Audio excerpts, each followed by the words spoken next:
Assalamualaikum warahmatullahi wabarakatuh. Alhamdulillahi rabbil alamin. Wassalatu wassalamu ala rasulillah nabiyina Muhammadin wa ala alihi wa sahbihi ajma'in. Ashhadu an la ilaha illallah wa ashhadu anna Muhammadan abduhu wa rasuluh. Allahumma salli wa sallim ala Muhammad wa ala ali Muhammad, amma ba'd.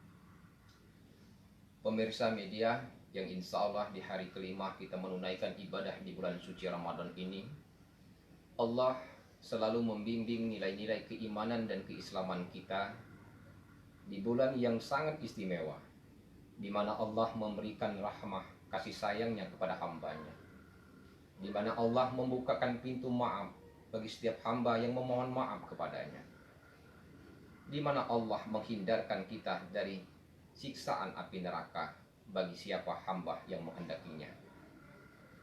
Bulan suci Ramadan adalah bulan yang sangat mulia, di mana kita untuk menuju manusia atau menuju hamba Allah yang la'allakum tattaqun, menjadi insan yang selalu bertakwa kepada Allah Subhanahu wa taala. Pagi ini kita akan menyampaikan ayat ketiga dari surah Al-Hadid. Allah berfirman, A'udzubillahi minasyaitonirrajim. Bismillahirrahmanirrahim. Huwal awwalu wal akhiru waz zahiru wal batin wa huwa bikulli syai'in qadir. Huwal awwalu wal akhiru waz zahiru wal batin wa huwa bikulli syai'in alim. Di sana Allah menjelaskan dialah yang awal, yang akhir, yang zahir dan yang batin. Wa huwa bikulli syai'in alim, dan dia maha mengetahui segala sesuatu. Di dalam ayat ini Allah menjelaskan sifat-sifat apa yang dimiliki oleh Allah. Huwal awwalu wal akhiru waz zahiru wal batin wa huwa bikulli syai'in alim. Allah adalah zat yang maha awal. Allah adalah zat yang maha akhir. Allah adalah zat yang maha zahir, dan Allah adalah zat yang maha batin. Wa huwa bikulli syai'in alim, dan Allah maha mengetahui tentang segala sesuatu. Dari ayat ini Allah mengajarkan, mengingatkan kepada kita sebagai makhluk yang diciptakan manusia dan makhluk-makhluk yang lain yang berada di isi alam langit dan alam bumi ini. Kenapa Allah bersifat huwal awwalu? Allah bersifat maha awal. Karena Allah adalah zat pencipta, sedangkan kita adalah makhluk yang diciptakan oleh Allah Subhanahu wa taala. Allah adalah zat, bukan makhluk.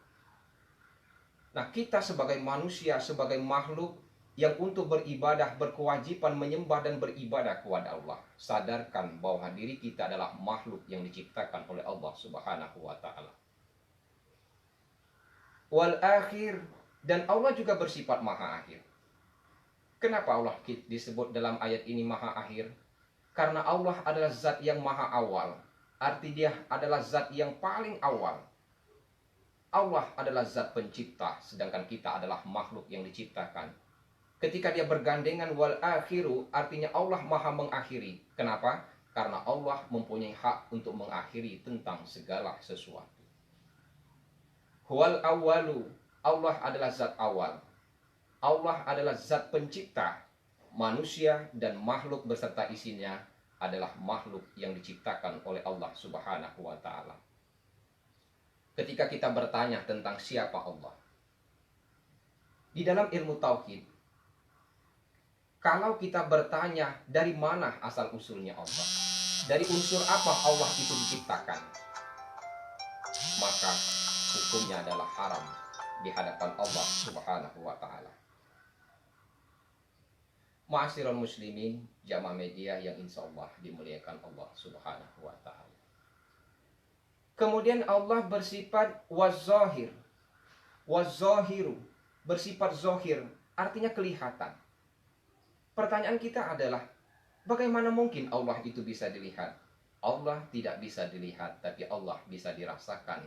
Bagaimana kita merasakan kehadiran Allah? Allah mengajarkan kepada kita, membuktikan bahwa Allah itu ada, bersifat zahir, mampu dilihat. Kita hanya bisa merasakan dari semua makhluk yang diciptakan oleh Allah Subhanahu wa Ta'ala. Gunung Allah ciptakan, langit dan bumi Allah ciptakan, daratan dan lautan Allah ciptakan.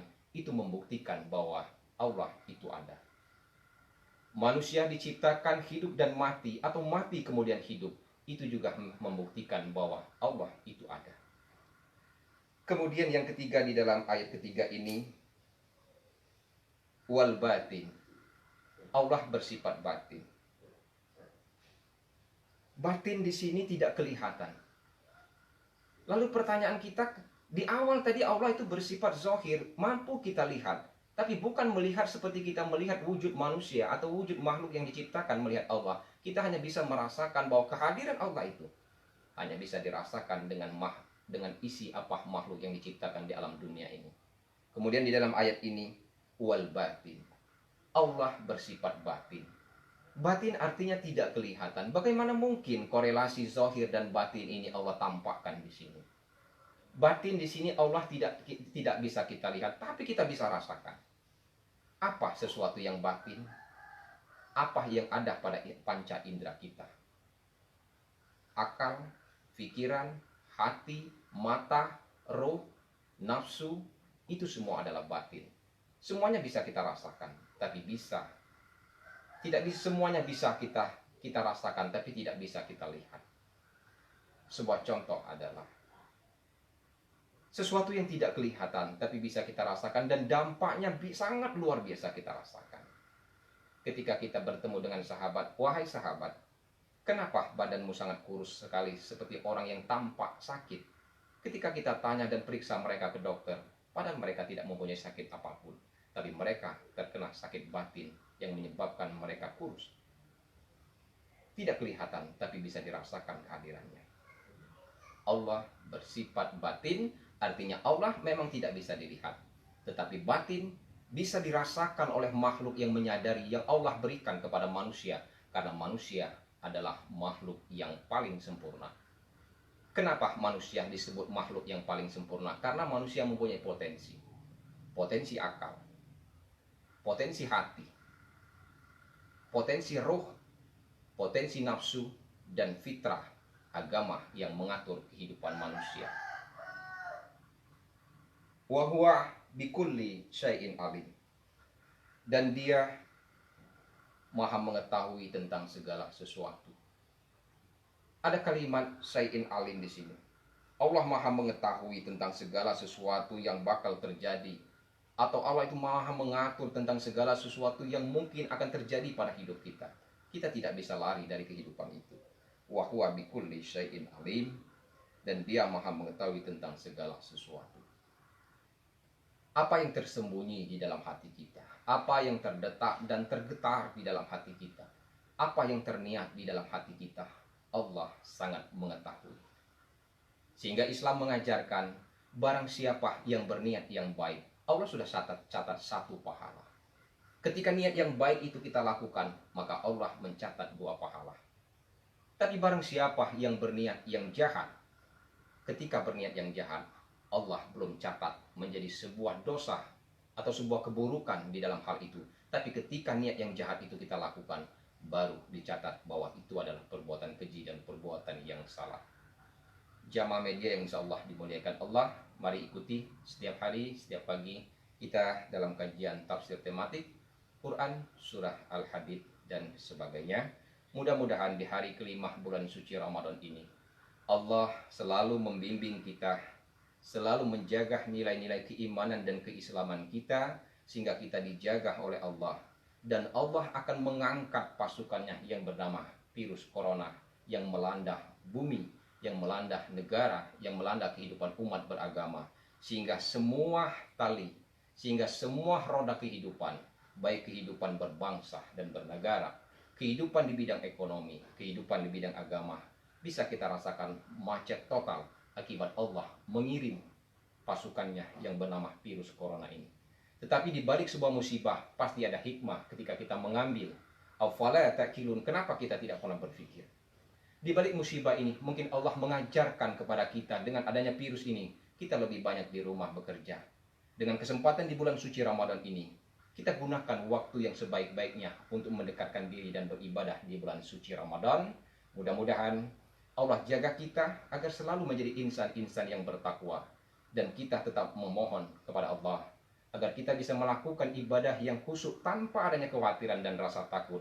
Allah angkat pasukannya yang bernama virus corona ini, sehingga kehidupan kita akan berjalan sebagaimana biasanya menuju kehidupan yang hakiki, yang benar, dan selalu dijaga oleh Allah Subhanahu wa taala. Usikum wa iya binafsi taqwallah. Wassalamualaikum warahmatullahi wabarakatuh.